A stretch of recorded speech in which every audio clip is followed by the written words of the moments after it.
네, 안녕하세요. 빅토리아 대학 김광입니다. 초대해 주셔서 정말 감사하고요. 저도 대학원 생활할 때 아침 11시 전에 거의 출근하기가 되게 힘들었던 것 같은데 와주셔서 정말 감사합니다. 네, 제가 오늘 소개해드릴 내용은 이제 제목은 이렇게 지었는데 사실 톡이 일정이 확정된 지 이제 24시간이 아마 안 된 것 같아요. 그래서 이거 되게 급하게 지었는데 오늘 소개해드릴 내용은 키포인트와 관련된 주로 이제 멀티플 지오메트리 관련 내용이고요. 그래서 이제 구체적으로 말씀드리면 올해 CVPR 논문 그리고 이제 발표된 ECCB 논문 그리고 하나 더 이제 엘프넷이라고 저희가 서미션 한 논문까지 해서 이렇게 세 편에 관련된 내용이고요. 주로 저희가 이제 많이 로컬 피처 학습 관련 연구를 했었는데 그 학습 연구의 후속 연구들이라고 생각하시면 될 것 같습니다.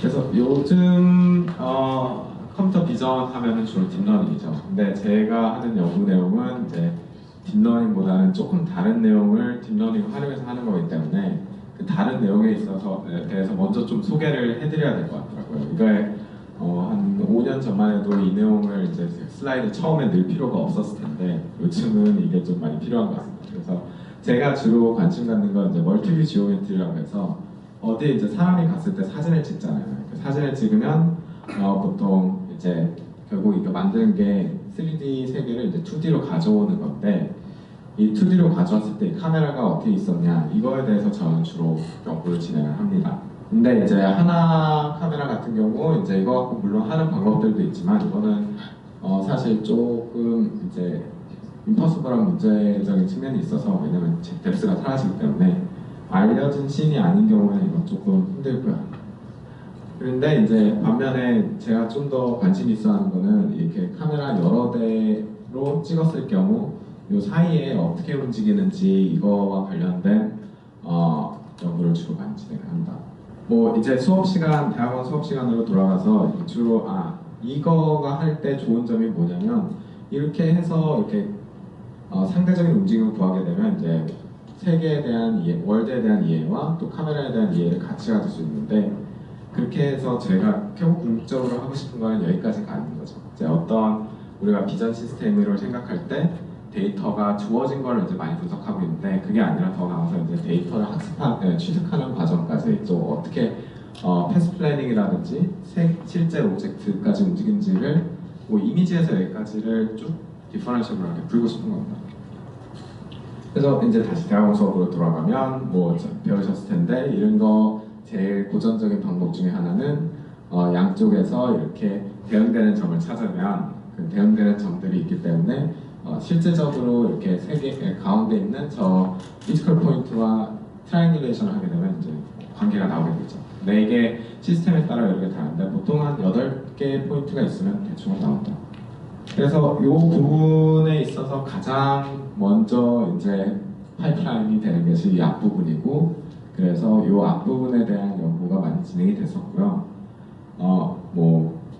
99년도에 발표된 시프트 논문을 다들 아실 거라 생각합니다. 이게 빅컴퓨터 비전 역사상 가장 많이 사이테이션이 된 논문이고 지금 보니까 63,000번 정도 됐더라고요. 이 정도 이거 사실 이제 슬라이드 저희가 PDF로 보내드린 거 보면 61,000번이라고 되는데 이게 조금 예전에 제가 슬라이드 만들었다가 계속 업데이트하고 최초에는 445,000번이었어요. 슬라이드가 한 2년 됐으니까 1년에 한 5,000번에서 10,000번 정도 사이테이션 생각하시면 돼요. 그래서 이제 제가 포닥하면서 주로 한 3년간 연구했던 내용이 그러면 그거를 딥러닝으로 하자. 근데 처음에는 물론 다 한꺼번에 하려고 했는데 안 되더라고요. 그래서 하나씩 그래서 디텍터하고 오리엔테이션하고 합치는 것까지 해서 이렇게 해서 참 겨우 해냈다라고 하고 만족하고 있었는데 이 방법 같은 경우에는 구체적으로 각각 컴포넌트들이 해야 될 걸 명확히 지정을 하고요. 그리고 마지막에 학습할 때는 기존 포토트리즘 데이터셋을 구해서 이제 SFM을 돌려서 거기서 나오는 이러한 3차원적인 정보와 2차원 정보가 어떻게 대응되는지 이걸 이용해서 학습을 하게 됩니다. 그래서 뭐 매뉴얼 레이블링을 안 넣었는데 저희는 뭐 이거 별 생각 안 했는데 나중에 어떤 분들을 보니까 이걸 이제 셀프 슈퍼비전이라고 부르기도 하더라고요. 그래서 최종적으로 이런 연구들을 진행했을 때 제일 좋았던 건 이제 피처 성능을 보면 맨 오른쪽에 있는 두 개가 그 학습된 건데 학습된 걸로 한 게 기존에 있던 것보다 뭐 한 10% 20% 이렇게 좋아지는 성능을 보일 수 있었고요. 좀 재밌었던 거는 저희가 여러 가지 이제 한 십수년간 개발된 걸 많이 비교를 해봤는데 시프트가 결국 3등이더라고요. 그래서 총 성능을 봤을 때. 그래서 뭐 이런 뭐 것도 가능해서 뭐 낮과 밤 이미지를 매칭을 한다든지 이런 거 했을 때 초록색으로 보이는 게 이제 매칭 잘 된 건데 이게 훨씬 많이 나오는 걸 저희가 보고 아 좋다라고 생각하고 이제 연구를 좀 이쪽 방향을 좀 안 하고 있었습니다. 근데 물론 이유가 있었으니까 이 논문을 했겠죠. 사실 저희가 이렇게 피처 잘 만들었다고 좋아하고 있었는데 근데 이런 이미지 두 장을 매칭할 때 같은 경우에 좀 문제가 생기더라고요. 이거 되게 쉬운 예제라고 생각을 했는데 보면 뭐 왼쪽에는 이건 뭐 90년대 카메라인 것 같고 이쪽은 한참 좋은 카메라 같은데 이런 걸 매칭할 때 보면 키포인트 매칭 자체는 뭐 초록색이 기존 것보다 더 많아져서 좋다고 하지만 여전히 카메라 포즈를 구하거나 할 때는 이런 상황이 발생을 해요. 이게 어떤 거냐면 저 두 대응점을 찾았을 때 이 대응점에 해당한다고 생각하는 모든 매치를 렌색을 통해서 구한 건데 보시면 렌색이 구한 것 중에 올바르게 된 게 초록색으로 표시된 거 몇 개 없죠. 그래서 결국 이런 간단하지는 않지만 어떤 이런 카메라 포즈 에스티메이션도 얘가 잘 수행하지 못하게 됩니다.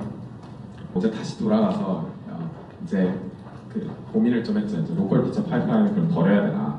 딥러닝 세상에서는 이렇게 하지 않고 보통 이렇게 다 그냥 날려버리고 블랙박스로 이미지 두 장 넣고 카메라 포즈 나오고 안 나오면은 데이터 더 많이 취득하고 더 취득하고 더 취득하고 이렇게 많이 해결을 하잖아요. 그런데 뭐 이것도 안 되는 건 아니에요. 그래서 이런 식의 방식이 사실 2017년에 갑자기 막 붐이 일었는지 뭐 유명한 그룹 세 곳에서 동시에 하더라고요. 이제 주로 이제 오토노머스 드라이빙 상황에서 이게 쓰이게 되는데 뭐 이미지 두 장 넣어가지고 뎁스맵도 구하고 카메라 포즈도 구하고 이런 거 하는 겁니다. 근데 이게 인도어나 아니면 비디오 시퀀스에서는 상당히 잘 돼요. 왜냐하면 이미징 변화가 크지 않고 대체적으로 모든 픽셀이 대응된다라고 가정을 할 수 있기 때문에 그런 경우에는 이게 잘 되는데 아까 그 저희가 안 되는 데다가 집어넣으니까 또 안 되더라고요. 그래서 고민을 하다가 저희는 다시 이거를 좀 살려보자 하고 이쪽으로 돌아왔습니다. 왜냐하면 뭐 아시겠지만 뭐 한 3년 연구하면 버리기 되게 힘들잖아요. 뭐 그래서 이제 저희가 이제 많이 고민을 했는데 결국 도달한 지점은 뭐 결국 할 수 있게는 됐는데 이거에 대해서 이제 어떻게 했는지 소개를 해드릴게요. 이거는 저희가 크게 결국은 핵심은 이건데 어떤 딥 네트워크를 학습을 시켜서 요 각각 대응점들 중에 어느 게 중요하고 어느 게 중요하지 않은가를 학습하겠다라는 거고요. 그래서 결국 입력은 뭐 이미지 정보라든지 그런 거 들어간 게 아니라 그냥 단순히 요 이미지에서 어디에 있었고 저 이미지에서 어디 있었고 이것만 넣고 그거 중에 어느 게 좋은지 그러니까 정확히 요 렌색이 하는 역할만 저희가 딥 네트워크로 배운 겁니다. 그리고 그런 동시에 또 이제 렌색 결과로 나온 그 가중치들을 썼을 경우 카메라가 포즈에 대한 정확도가 좀 더 좋아지게끔 그것도 마찬가지로 학습을 진행을 할 거고요. 근데 이제 가장 큰 저희 방법의 특징 중에 하나는 이거라고 할 수 있는데 원래 이제 기존 텍스트북으로 돌아가면 이런 커러스판던스가 있을 때 카메라 포즈를 에스티메이션 하는 방식은 이와 같습니다. 그래서 이 정보들을 가지고 뭐 어떠한 코헤런스 매트릭스 비슷한 걸 만들어서 거기서 아이겐 디컴포지션을 하고 가장 작은 아이겐 밸류에 해당하는 아이겐 벡터를 구하면 그게 카메라 포즈에 해당이 돼요. 이게 어떻게 생각하시면 되냐면 뭐 이 영상 안에 모든 그 대응점들이 공동으로 존재하는 어떤 서페스를 찾는 거라고 생각하시면 됩니다. 왜냐면 같이 흐름이 있기 때문이죠. 카메라는. 이게 뭐 새로운 게 아니라 1981년도에 발표됐던 논문이에요. 그리고 이제 텍스트북에서 많이 배워지는 거고. 근데 이제 저희가 여기서 한 가지 딱 변화를 준 거는 그 저 가운데 그 가중치를 넣겠다. 그거 하나입니다. 그래서 이런 코레스폰던스들이 있을 때 그걸 딥 네트워크로 들어가 배워서 그 나온 가중치를 저 수식에 집어넣으면 이제 최대한 가장 정확한 카메라 포즈, 저 에센셜 매트릭스 표현되는 카메라 포즈가 나오게끔 학습을 하는 거죠. 여기에 이제 또 흥미로운 게 SVD나 아이겐 디컴포지션 보시면은 이제 보통 엄청 많이 도망가시는데 그거는 사실 이거 이제 텐서플로우 펑션 하나 쓰시면 디퍼런셔블도 하거든요. 그리고 작년인가 재작년인가 나온 논문에 보시면 뭐 이렇게 저 매트릭스 백프라드를 해서 저런 매트릭스 연산도 디퍼런셔블 할 수 있다라는 논문이 있어요. 근데 사실 그게 이제 또 80년대 수학자들이 발견해 놓은 건데 그거 뭐를 사용하면은 결국 이제 저희가 이제 딥러닝 쪽에서 좋아하는 엔드투엔드를 할 수가 있죠. 근데 단 좀 문제가 있는 게 저 SVD 오퍼레이션 같은 경우에는 단순히 디퍼런셜을 하진 않아서 아웃라이어가 많으면 조금 그레이드가 안정적이지 않습니다. 그래서 또 하나 로스를 저희가 추가를 하는데 이거는 1차적으로 완전히 말이 안 되는 저희 빨간색으로 표시된 완전히 말이 안 되는 애들은 걸러내야 된다라는 거를 로스 펑션으로 구성을 했습니다. 근데 그 저 말이 안 되는 거를 일일이 다 이렇게 저희가 지정을 할 수는 없으니까 저희는 어떻게 구하냐면 그 에피폴라 컨스트레인트라고 카메라 두 개 사이에 첫 카메라에서 한 점이 두 번째 카메라 성분이 되거든요. 그 뎁스 정보가 없어도 그런 걸 알 수가 있는데 그걸 이용해서 최대한 뭐 걸러낼 수 있는 만큼 걸러냅니다. 근데 여기 보시다시피 뭐 여기 나무에 있는 게 이쪽 뭐 오른쪽 아래에 대응이 되죠. 이게 말이 안 되는 지점인데 뭐 대체로 그래도 그런 건 많지는 않고 빨간 게 더 많이 제거가 되기 때문에 이걸로 해도 어느 정도의 슈퍼비전은 가능합니다. 그래서 이걸로 먼저 트레이닝을 좀 하다가 저 오른쪽에 있는 아까 그 카메라 포즈에 관련된 리그레션을 같이 포함해서 학습을 하게 되면 아까 그 SVD가 갖는 문제점을 조금은 우회해서 학습이 가능하죠. 근데 이제 지금 저 아까 코레스폰던스 데이터는 결국 보시면은 4차 공간상에서 한 이런 스파스 데이터가 되게 되는데 그래서 이건 컨볼루션으로 또 배우기는 좀 난해해요. 왜냐하면 그 어떤 포인트가 어디에 있는지 그거 그 주변과의 관계를 일정하게 그리드처럼 정의가 안 되기 때문에 컨볼루션이 할 수가 없고요.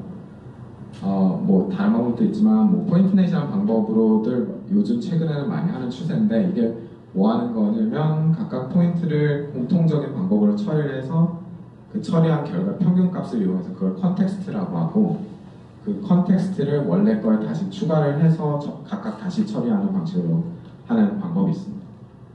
근데 저희는 좀 더 간단하게 그냥 이제 그 P라고 된 게 퍼셉트런인데 이걸 이용하고요. 그래서 저희 네트워크는 결국 아까 그 코레스폰던스들 이게 M/4인 이유가 4는 각각 이미지에서의 코디네이션 그거가 n개가 있고 그게 들어가서 이제 다시 n개 가중치가 나오는데 그 각각 처리는 독립적으로 처리가 되고 대신에 처리 방식은 이제 쉐어드 네트워크로 다 동일하게 되고요. 근데 독립적으로만 처리하면 뭐 픽셀 코드에만 보고 아웃라이어 디텍션 한다고 말이 안 되니까 전체적인 흐름은 이제 컨텍스트 놈이라는 애가 잡아주게 됩니다. 얘는 이제 그냥 인스턴스 이미지 사이레이션에서 인스턴트 놈이라고 부르는 애인데 그냥 그 이미지 간에 이제 코레스폰던스 전체를 그냥 평균을 내서 빼고 나누고 하면은 되는. 그러니까 이게 결국은 전체 글로벌 인포메이션 상에서 각각 퍼셉션 아웃풋들이 존재하게끔 만드는 그런 거라고 생각하시면 돼요.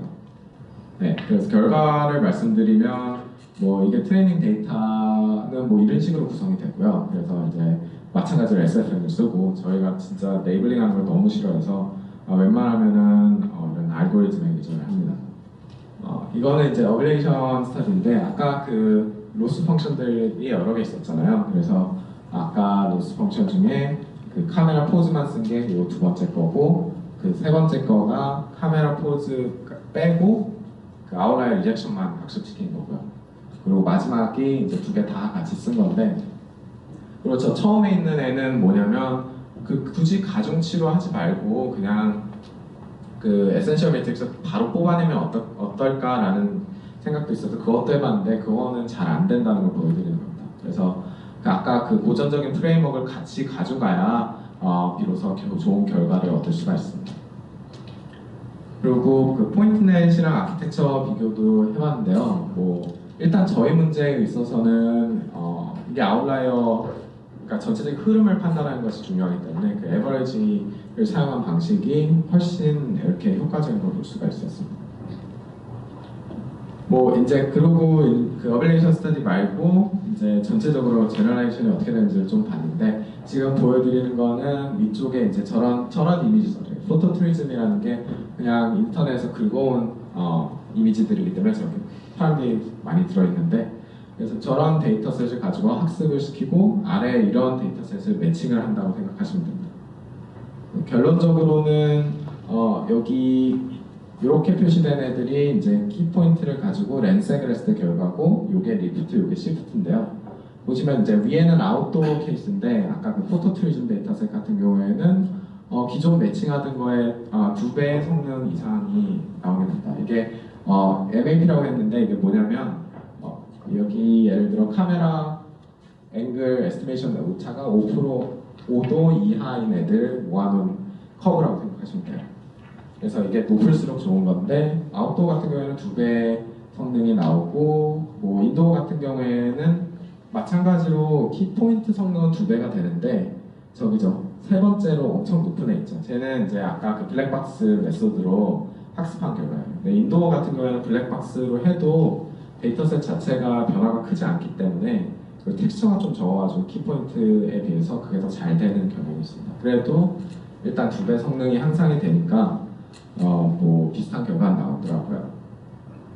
근데 이제 마지막으로 이따가 소개해드릴 그 키포인트 같은 경우에는 인도에서도 뭐잘 되게 학습할 수 있으니까 그거랑 합쳐서 더 잘 나오기라 저희는 기대를 하고 있습니다.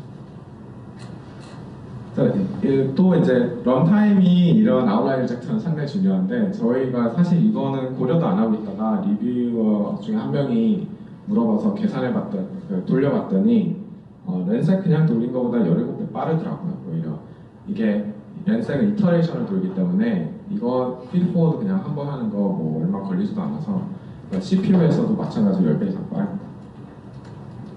그래서 요약을 하자면 아까 그 매칭의 아웃라인 디렉션이랑 그 카메라 포즈 에스티메이션 같이 하는 부분이 대단히 박탈되게 됐고요. 이거는 저희 연구뿐만이 아니라 그 작년에 ETH에서 했던 뭐 서베이 이런 걸 봐도 키포인트 성능들이 굳이 그 마지막까지 전달이 안 된다라는 얘기가 있는데, 그거와 일맥상통하는 얘기라고 생각하고요. 이제 그 부분을 이제 마찬가지로 딥러닝을 함으로써 상당한 향상을 볼 수 있었고, 또 엔지니어링 측면에서 한 가지 재밌는 거는 이게 다 GPU에서 돌기 때문에 CPU로 옮겨오기 전에 아웃라이어 리젝션을 좀 하고 옮겨와서 추가로 할 수 있다는 장점이 있습니다.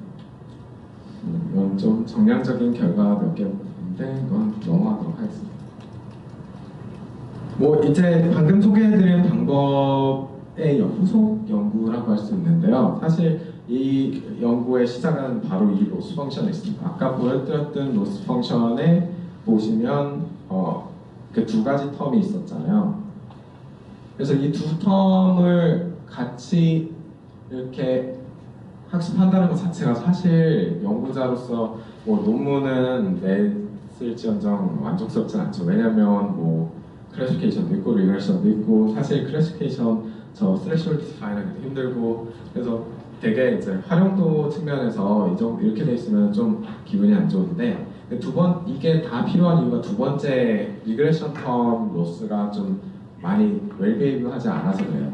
이건 뭐 여담인데, 제가 CPR 논문 발표했더니 그 다음날 깃허브에 이제 바로 이슈 트래커에 하나 올라오더라고요. 그래서 이제 또 이제 시작되는구나. 이거 매주에 한 명씩 뭐 이렇게 오픈식이 어떻게 까냐고 물어보겠구나 이렇게 생각을 했는데, 이게 이제 깃허브 이슈가 뭐냐면 제일 먼저 생긴 이슈가 CPR 논문 같은 경우에는 그레이디언트가 터진다. 라는 얘기더라고요. 이게 사실 텐서플로우 버전이 바뀌어가지고 제가 원래 그레이디언트 터지면은 숨기고 넘어갔었는데 그게 깨져가지고 생긴 문제인데 얼마나 터지냐면 이렇게 터져요. 이게 터지는 걸 다 배제하고 로스 펑션을 옵티마이즈 했을 때도 얘가 아무데나 막 가거든요. 자, 이렇게 나오면은 아마 이제 여기서는 이제 퇴근하셔가지고 밥 먹으면서 생각하고 뭐 이제 꿈꾸면서 생각하고 이게 악몽인데 뭐 이거를 이제 저희가 결론적으로는 이렇게 다른 로스 펑션으로 수정을 함으로써 같은 오브젝티브를 푸는데도 이렇게 좀 더 훨씬 좋은 결과를 얻을 수가 있습니다. 먼저 이 문제가 왜 발생하느냐, SVD 그레디언트 뭐 다 구현돼 있고 근데 왜 발생하느냐 저희가 좀 살펴보니까 이런 문제가 있어요. 여기 예를 들어 토이프라고 그러는데 3차원 공간에 이걸 피팅을 한다고 생각을 해보면 이 피팅하는 솔루션 자체가 가장 작은 아이겐 벡터가 저 피팅한 공간에 수직으로 되게끔 하는 게 이 문제의 오브젝티브거든요. 카메라 포즈랑 사실 완전히 똑같은 문제예요, 수학적으로. 3차원으로 줄인 건데 저희가 카메라 포즈 같은 경우에는 얘에 대해서 가중치를 0으로 하고 얘네들에 대해 가중치를 1로 하면 완전한 정답이 나오게 됩니다. 근데 그 과정에서 생각을 해보시면 저기 그 아이겐 벡터의 아이겐 밸류가 곱해져서 지금 표현이 된 건데 아이겐 밸류 순서가 변해요. 옵티마이제이션을 하면 처음에는 노이즈에 대해서 엄청 이렇게 아이겐 벡터 밸류가 크다가 옵티마이제이션을 진행하게 되면 제 가중치가 0으로 감으로써 저게 점점 줄어들어서 결국 아이겐 밸류가 얘가 좀 더 작은 게 됩니다. 그러다가 이제 바뀌고 이런 식이 되는데 그렇게 될 경우에 결국 이게 무슨 얘기냐면 구현상에서 얘기할 때 제일 작은 아이겐 밸류에 해당하는 아이겐 벡터가 인덱스가 바뀐다는 얘기예요. 그러니까 순서가 바뀌게 되죠. 그래서 여기 얘가 노이즈 벡터와 이 플레인 벡터와 같게끔 옵티마이즈를 하고 있었다면 어느 순간 다른 애를 옵티마이즈 하게 된다는 얘기예요. 그러면 결국 뭐 그런 식으로 옵티마이즈 하니까 아까처럼 이상한 결과가 나오게 되는 거예요. 또 하나 이제 좀 더 수학적으로 접근을 하면 이게 이제 그레이디언트 수식 중에 하나인데 여기 싱글러 밸류가 디노미네이터에 가 있죠. 근데 이 분모에 있는 싱글러 밸류, 아이겐 밸류가 저게 크기가 얼마냐면 10의 마이너스 6승 이렇게 내려가요. 저희는 0인 애를 옵티마이즈 하기 때문에 그렇다는 거는 뭐가 들어오는 간에 백프로보케이션 할 때 100만 배 곱한다는 거예요. 그거가 엄청나게 큰 문제가 되겠죠. 심지어 저게 차이기 때문에 더 강조되는 측면이 있습니다. 결국 그런 것들 때문에 이제 저런 그레이디언트가 막 튀는 현상이 발생을 하는데 수학적으로는 가능하나 이제 현실적으로 쓸 수가 없는 상황이 되는 겁니다. 그래서 저희가 좀 다시 이 논문의 메인 아이디어는 결국 그 문제가 풀고자 하는 게 뭔가를 다시 보는 건데요. 보시면 여기 아까 그 코베런스 매트릭스 같은 거 구해서 아이겐 디컴포지션을 한다고 했는데 결국 이 매트릭스를 디컴포지션 했을 때 가장 작은 아이겐 밸류에 해당하는 아이겐 벡터를 구하고 걔가 어떠한 특정한 저기 TLD로 표시된 그라운드 트루스 값으로 가려고 하는 게 결국 이 전체 풀이 과정의 핵심이거든요. 결국은 다시 생각해보면 이 아이겐 디컴포지션 했을 때 어떤 그라운드 트루스 아이겐 벡터가 결국 아이겐 오브젝티브를 또 만족하면 된다 이런 얘기예요. 결국 뭐 이런 수학적인 것들을 얘기하면 좀 너무 지루해지는데 결국은 뭐 이렇게 수학적인 팁들을 좀 하면 0이 돼서 이렇게 다시 쓸 수 있다 이렇게 이해하시면 돼요. 그러니까 논 미니마이제이션으로 디컴포지션을 배제한 상태로 표시를 할 수가 있죠. 이렇게 제곱식을 보면 보통 옵티마이제이션 하시는 분들 다 풀었다 이건 된 거다 이렇게 생각하시는데 여기 W가 사실 0이 돼버리면 저게 0이 돼서 또 여기 추가적으로 뭔가 다른 텀이 들어가야 된다. 이거 관련해서는 뭐 너무 지나친 수학적인 내용이라 제가 톡에서는 배제하도록 하겠습니다. 결론적으로 이제 다시 결과를 보면 이런 현상이 발생하는데요. 이거는 좀 재밌는 게 저희가 실질적으로 경험했던 현상이랑 거의 비슷해요. 그래서 카메라 포즈를 리그레션 하려고 할 때 러닝을 진행하게 되면 처음에 러닝이 아무데도 안 가거든요. 그 자리 그대로. 아까 저기 저 위에 저 플래토가 그 현상인데, 그러다가 언젠가는 떨어진다고 일단 이 토익 젬플에서는 그러더라고요. 여기 이 example이 얼마나 쉬운 거냐면 아웃라이어 하나예요. 아웃라이어 하나 있는데도 이런 현상이 발생해요. 그래서 이거는 너무 쉽기 때문에 한 30분 돌리면 그래도 결과가 나오는데, 로스 펑션 바꾸면은 이터에서 100번 만에 나오니까 굳이 그 30분 기다릴 결과를 쓸 필요 없다고 생각합니다. 그래서 아웃라이어가 좀 더 많으면 어떻게 되느냐? 그러면 좀 더 어려워지고요. 또 재밌는 특징이 있는데, 이 가운데 결과를 보시면 이거는 여기 보시면 600 이터레이션 되면은 SVD도 내려가서 수렴을 해요. 근데 수렴했을 때도 인라이어 아웃라이어 에스티메이션 결과를 보면 엉망진창이더라고요. 이게 이유가 뭐냐면, 저기 이제 붉은색으로 된 게 인라이어고 밝은색이 아웃라이어인데, 왜 이렇게 되냐면 사실 이 문제를 푸는 데 있어서, 포즈 에스티메이션을 푸는 데 있어서 인라이어가 8개만 되면 돼요. 그 말은 다른 인라이어들이 있어도 그걸 굳이 다 찾을 필요가 없다는 거예요, 이 옵티마이제이션은. 근데 사실 실제 데이터에서 그렇게 하면은 안 되겠죠. 최대한 많은 인라이어를 찾아야지. 근데 이제 저희가 바꾼 포뮬레이션 같은 경우에는 또 두 번째 텀 아까 설명 안 드린 애가 하는 역할이 바로 그거예요. 최대한 많은 인라이어를 찾아라. 그렇기 때문에 보다 안정적으로 오른쪽처럼 최종적인 결과가 다 나오게 됩니다. 그래서 아까 그 카메라 포즈 에스티메이션에 도로 적용을 시켜봤는데, 가장 오른쪽에 있는 저 핑크색이 이제 새로운 로스 펑션이고, 저 빨간색이 예전 로스 펑션인데, 좀 비슷비슷한 결과가 나오는데, 이게 이 실험만으로는 이거는 논문 리뷰어들이 싫어하겠더라고요. 왜냐면 전에 한 거랑 결과 비슷할 뿐이니까. 그래서 저희가 좀 더 추가한 거는 이제 2D, 3D 매칭이랑 PNP 프로그램이라고 있는데요. 이건 전통적으로 아웃라이어에 얼마나 강인하냐 이런 거가 좀 매우 중요한 문제 중에 하나입니다. 그래서 아웃라이어 수가 100개가 넘어가게 되면 보통 기존 방법들을 다 실패하는데, 저희 방법으로 아웃라이어 리젝션을 하고 PNP를 진행을 하게 되면 그 100개가 있던 거의 200개 중에 140개가 있어도 충분히 아웃라이어 리젝션을 잘 하더라고요.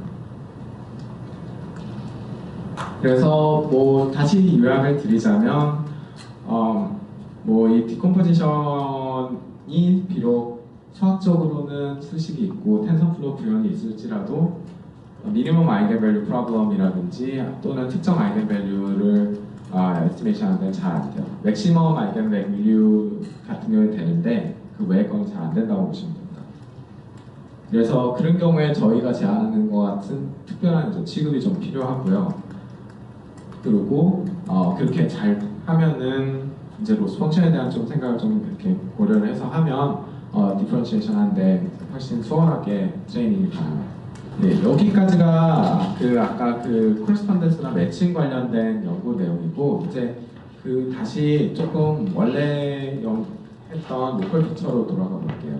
이거 같은 경우에는 이제 저희가 기존에 가지고 있던 아까 리프트랑 좀 더 관련이 있는 애인데, 사실 리프트가 프레임워크가 저희가 막 좋다 소개를 했지만 저희는 사실 이제 트레이닝 할 때마다 엄청 슬퍼하고 있었는데, 이게 진짜 트레이닝이 하기 어렵습니다. 여러 가지 이유가 있는데, 여기 알고리즘 네트워크 자체를 보시면 이제 다년간 연구된 다양한 네트워크들을 이렇게 혼합을 시켰는데, 그렇기 때문에 생기는 몇 가지 문제점들이 있습니다. 먼저 가장 첫 번째 문제는 이게 학습이 패치 기반으로 이루어진다는 거예요. 그래서 저희가 학습시킬 때 보통 이제 SFM 아까 돌렸잖아요. 거기서 돌린 데이터를 갖고 이용하게 되는데, 여기서 그때 돌린 데이터를 갖고 저희가 이렇게 여러 가지 종류의 패치를 이미지에서 뽑습니다. 키포인트, 논키포인트 뽑아서 디텍터를 학습시키고, 매칭하는 키포인트, 논매칭 키포인트를 이용해서 오리엔테이션 디스크립터를 학습시키는데, 중요한 거는 여기 이 패치 하나당 이게 흐름이 이루어진다는 거죠. 근데 이렇게 할 수밖에 없었던 이유가, 사실 가장 큰 이유는 이미지 한 장에서 가장 반응이 좋은 여러 개를 뽑아라 라는 그 얘기를 여기다가 디퍼런셜하게 넣을 방법이 없었다는 거예요. 왜냐하면 그렇게 되면은 탑 K 셀렉션이죠. 그걸 어떻게 디퍼런셜하게 할 수가 없었기 때문에 저희는 패치 기반으로 패치 안에서 하나를 찾아라 라는 식으로 문제를 일단 트레이닝을 포뮬레이션 한 겁니다. 그래서 저희 소프트 아그맥스로 그 노맥스 포메이션을 대체를 한 거고요. 뭐 그러다 보니까 이런 뭐 쿼드래 플레이스를 만들었지만 어쨌든 간에 중요한 건 여기 각 브랜치별로 패치가 들어간다는 거고, 그 패치를 익스트랙션 하는 방법은 아까 초반에 보여드린 대로 뭐 SFM을 한 다음에 SFM 포인트에 해당하는 애들은 파란색으로 여기 표시 되는데 얘네들로부터 포지티브 패치를 추출하고 나머지 빨간색이 포함된 모든 리전에서 네거티브를 추출해서 그걸로 학습을 시킨다고 생각하시면 돼요. 그러니까 생기는 문제가 이런 게 있죠. 아까 그 이미지에서 좀 확대한 건데 여기 같은 경우에는 파란색이 올라온 데 있는데 얘 빼고 모든 데는 파란색이 없어요.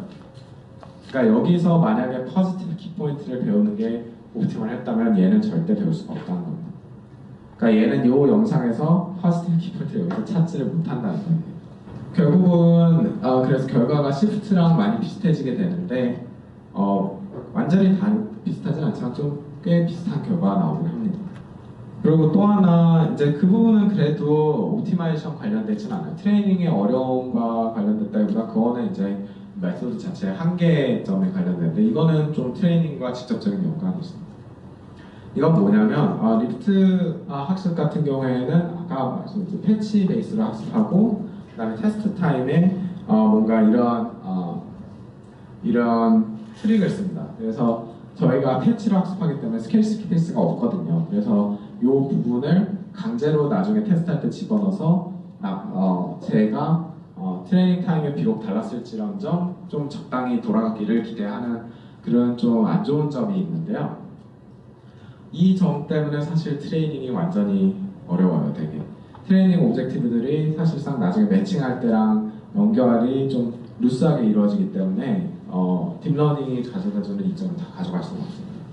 뭐 그래서 저희가 이제 제안한 방법은 뭐 LF넷이라고 명명했는데 이게 키포인트 연구하는 사람들은 에크로님을 안 넣으면 논문 사이트를 안 하더라고요. 그래서 어쩔 수 없이 좀 넣은 측면이 있습니다. 뭐 이렇게 생긴 좀 복잡한 네트워크예요. 근데 뭐 자세히 하나하나 설명드리기에는 너무 테크니컬한 내용들이 많아서 약간 하이레벨한 아이디어만 말씀드릴게요. 먼저 가장 대표적인 특징은 여기 이미지 기반이라는 거죠. 그래서 패치로 하는 게 아니라 그냥 통째로 이미지가 들어가게 되고요. 이게 브랜치가 두 개가 이렇게 I 브랜치, J 브랜치 이렇게 있는데 어쨌든 간에 둘 다 이미지를 쭉 들어가게 됩니다. 그리고 디텍터가 스케일 스페이스에서 동작해요.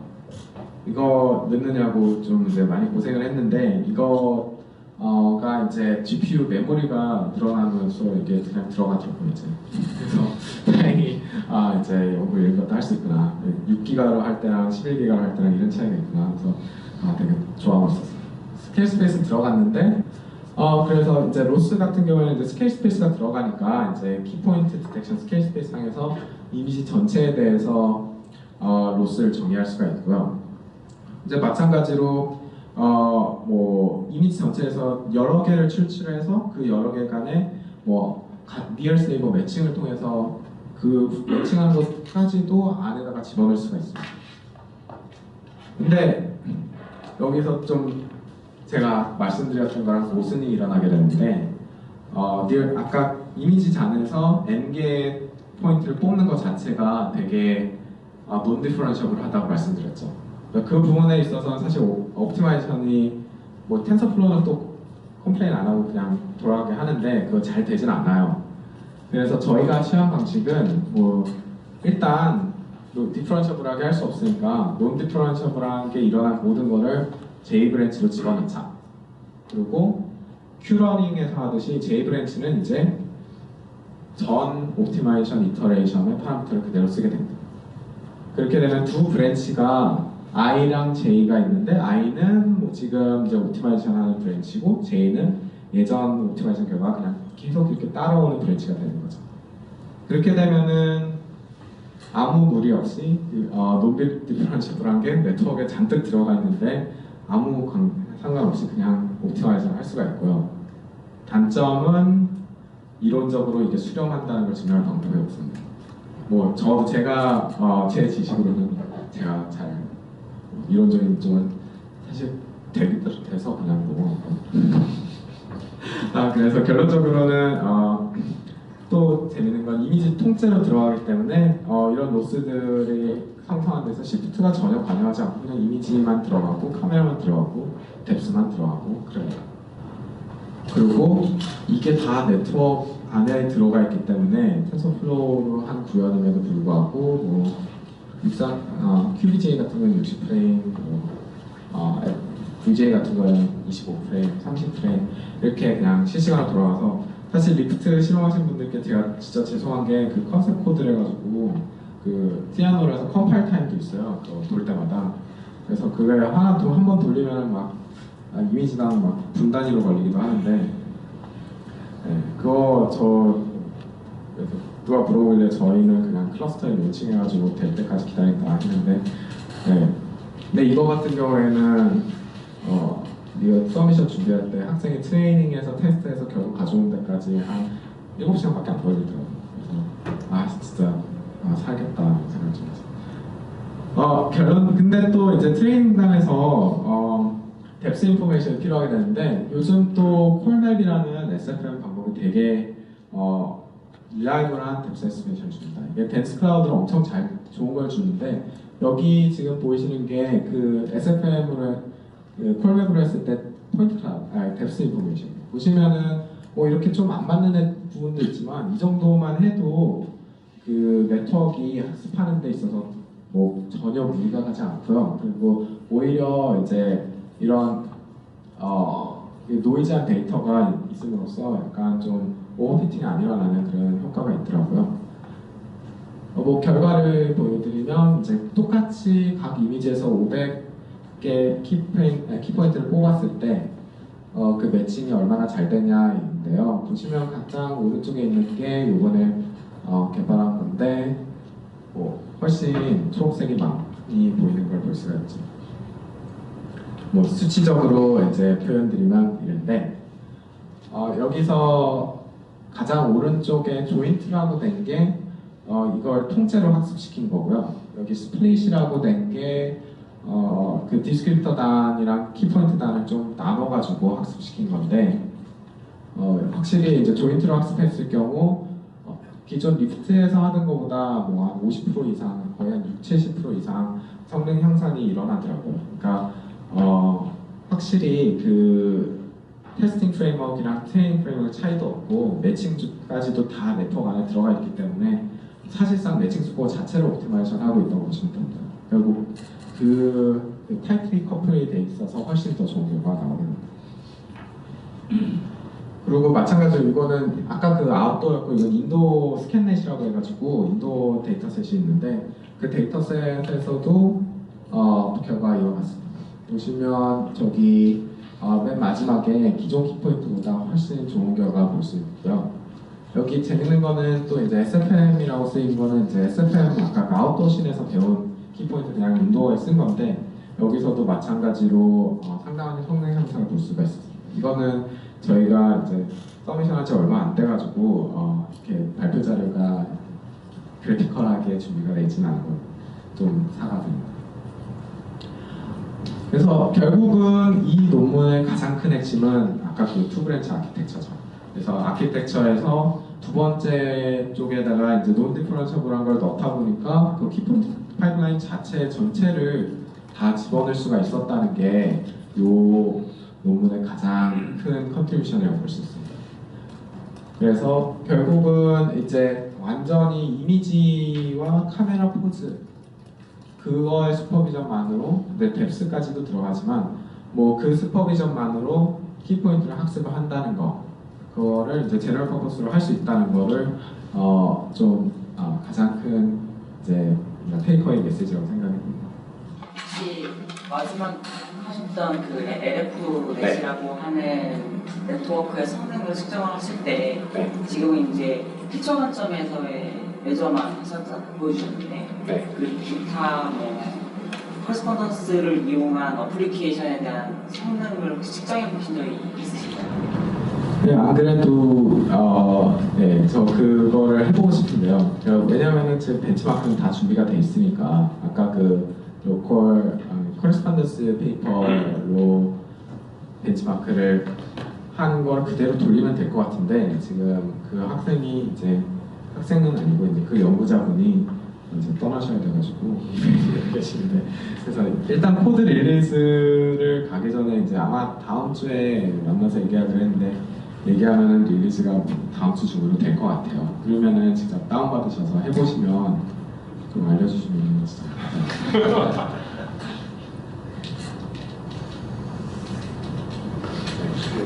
로직한 샵이랑 투 브랜치로 비교했다는 부분을 조금 자세하게 네, 이 부분에 관한 게 결국 뭐냐면요. 여기 요 도트즈 라인으로 표시된 부분 안에 저희가 이제 어떤 부분들을 넣었냐면 이제 탑 케이스 셀렉션이랑 그리고 심지어 이제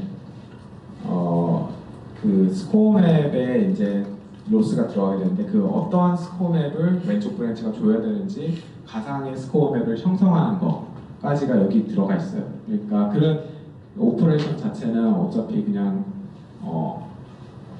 어떻게 보면 셀프 슈퍼비전 시그널을 만들어내는 오퍼레이션이라고 생각하시면 되는데 그걸 다 이쪽 브랜치에 집어넣어서 사실상 그 구현적으로 얘기하면 이 부분에 대해서 그냥 옵티마이징 안 한다고 생각하시면 돼요. 그러니까 그 전 이터레이션의 네트워크로 얘가 달성해야 될 슈퍼비전을 만들어내고 그 만들어낸 슈퍼비전을 다른 브랜치가 쫓아가는 방식이라고 생각하시면 됩니다. 그러니까 거의 이제 리인포스먼트 러닝의 그런 거라고 비슷하게 생각하시면 돼요. 큐러닝에서 벨만 이퀘이션이 결국 최종적인 그 만족해야 될 조건을 만들어내서 그걸 옵티마이션 하듯이 이것도 최종적으로 옵티멀 했을 때 만족해야 될 조건을 계속 쫓아갈 겁니다.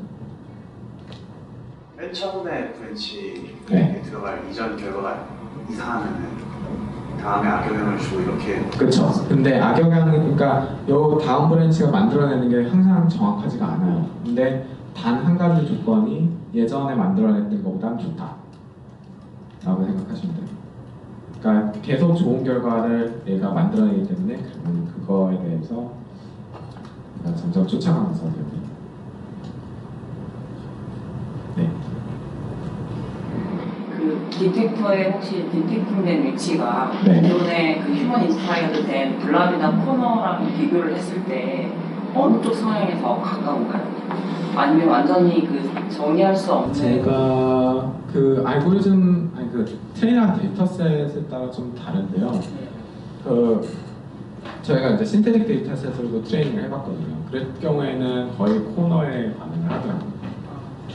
그러니까 뭐 코너 블럭 이런 것들이 잘못되지 않았다는 게 조금 역시나 네, 실험적으로 좀 볼 수가 있었습니다. 여기 이거 같은 경우에는 거의 코너에 반응한다고 생각하시면 될 것 같아요. 이게 지금 학습된 피처이기 때문에 그 트레이닝 셋과 유사한 이제 테스트 셋에 잘 이제 플러스먼스 뽑아낸 것 같은데 약간 그런 일반화 성능 같은 게 좀 뽑아내나 보지 않았다. 네, 그래서 여기 아웃도어 시퀀스 말고 인도어 시퀀스 결과를 보시면 여기 저 SFM이라고 쓰인 애가 아까 아웃도어 영상 여기 아웃도어 영상에 위에 세 개가 트레이닝 셋이라고 생각하시면 될 것 같고 이것도 테스트 셋인데 사실 위에 세 개가 트레이닝이고 맨 아래 저는 인도어 영상이 테스팅한 결과라고 생각하시면 돼요. 그래서 여기 오른쪽에서 세 번째 SFM 조인트 제도 성능 자체는 좀 많이 그래도 한 10% 떨어지는데 워낙 딴 애들에 비해서 성능이 높아서 쓸만은 하다고 생각합니다. 저희 워낙 리프트 때도 프리트레인 모델로 비교를 사람들이 하기 때문에 어차피 최대한 제네럴한 걸 학습을 해서 보여드리고 요 결과들도 지금은 요거보다 좀 더 좋아졌다고 알고 있어요. 저는 그래서 오그멘테이션 이런 것들은 얘기를 안 했는데 그것들도 이제 늘면서 더 좋아서 성능이 좀 더 올라갔다고 얘기를 들었습니다. 감사합니다.